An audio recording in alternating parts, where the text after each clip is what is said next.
I want to also address something you said earlier. You see, there's no country, maybe even China said, there's no country that is developed only by its indigents. There's no one. Okay. In fact, see, the most developed countries in the world, the US, see, who developed the US? Who developed the US? The Africans. No, come on. See, let's not go there. Really hold on. See, let's not go there. See, so hold on. the thousands of like. let's not go there. See, now, who developed US? The indigenous and a lot of people from all around the world. Okay? Yeah. It was an input of a lot of people. The input of different people. The input of different people developed the US. Now, why did it work? Because idea. There's a central idea that allowed different people to come around to this place and make it work. Yeah, true. See, there's a central idea. See, that's something no African country has. No central idea. That's one thing. Two. So I think the central idea is there. It's the fact that everybody else will fight the central idea so that they can have a central idea. Okay. Because a lot of times, even when you're in these rooms, it's like I've been in enough rooms in terms of discussing sports. And every time you walk into some of these rooms, you're there to discuss African sports. But the first 30 minutes, everybody's going to discuss EPL. And you're sitting there and you're like, isn't this it's like, why aren't we brought here to discuss what we're supposed to do in developing our continent sports? Why are we discussing other people? And the moment you say that, it like ruins the mood of the room completely. And then again, someone can say something and it becomes an argument for the next 2 hours. Okay. You will leave that room like you have not done anything. 5 hours later, no one did anything. Okay. And that one thing that was written on the boards is still there. Yeah. No ideas were brought up. No. And you're like, we sat here, okay, 10 people, and nothing happened. But you come and realize, you see, that was those people in the room. Okay.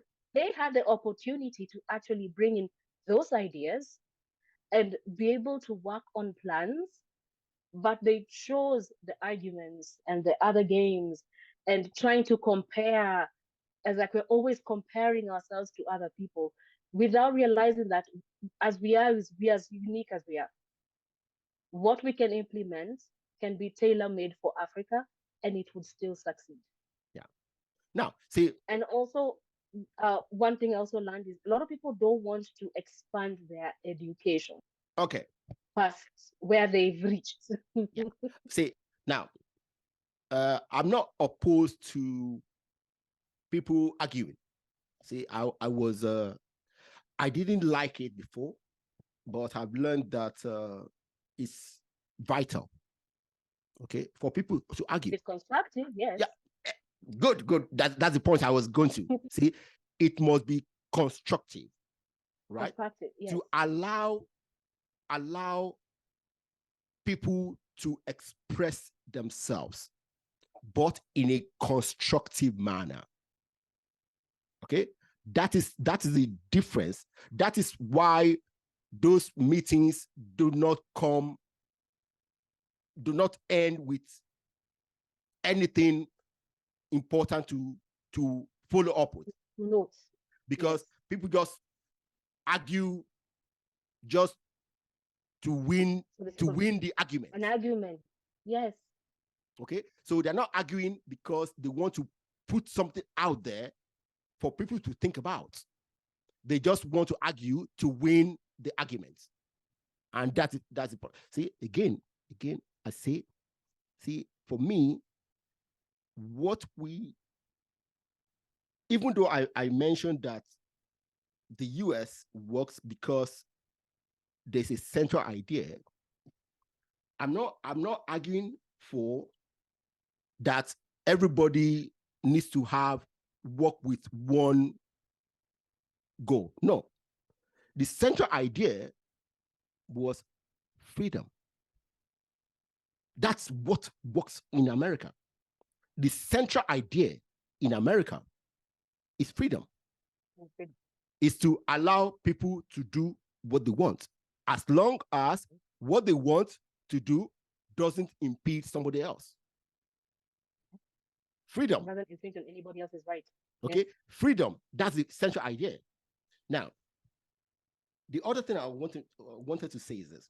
See, do you know what is the second largest financial city in the world? Mm-hmm. London, after New York. Do you know who built the London financial district? Foreigners. Foreigners. Totally. Foreigners. So see, my point is this.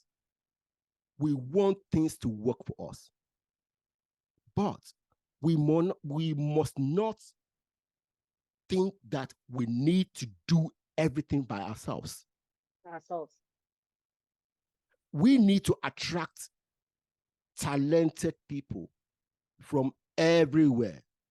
Now, one thing is this. We have a lot of Africans who have traveled the world as talents to build other places. Yes. Okay, so for me, now is the time for us to start attracting back those talented Africans to come and work to build our own continent. We have to create the foundation first. Exactly. Okay. I'm happy you understand what my argument. See, we need to create the environment that will allow those people to come back here and do what they do, what they have always done for other people. Yes, we need to bring back our talent, but we also need to make it, they need to see the value of for back. it. Exactly. Yes, because everything is value for money. What's in it for me is the question that everybody is going to ask. Okay. When you start, even when you're going to request for, although I'm not very pro on this one, but I think it's because I'm terrible at it. But most people really like in this industry to go and request for funding. I'm more of the person who, let me find channels in which I can create the funding to create a sustainable environment. Yeah. As opposed to going to beg for funding. The thing is about begging for funding is you have to create an environment where this person who's going to give you funding sees the value in what you're going to put in. Yeah. And then you have to show them the output. I always do a comparison with Shark Tank. When all these people are going to Shark Tank, these are not business ideas they're taking to Shark Tank. These are businesses that have started, that have grown, that have some have reached to the millions. Now they are there to request for funding to expand it. Also get a shark who has the business idea to come on board and bring something unique to the business. Okay. As Africa, we need to do the same. We need to start. We need to create the environment, and then we invite people. You see, anytime someone goes to Shark Tank to invite someone to their business, they have the controlling power. Yeah. You're giving me this money for 10% of my company, which means I hold the power on the company to give you 2% or 1%, and then we negotiate. But if I go to a negotiating table with nothing, then I give that person giving me money everything. Yeah. So at the moment, we are giving out everything because we haven't put something substantial on the table. Okay. And that's what we need to fix. By the time these people are coming to Africa to invest in Africa, they're seeing what they're bringing into. But Africa hasn't stabilized itself enough in the industry to have bargaining power. So even if we're given peanuts, Yeah. we'll take it because it's in the dollar and Yeah. you're very happy about it. Exactly. But in reality is they could give you 10 times more if you knew the value of the product that you had. Yeah. Sports is huge value in Africa. Yeah. The African people are valuable even without the sport itself. So we need to understand our value so that when they are coming to invest, we have bargaining power. Okay. Okay.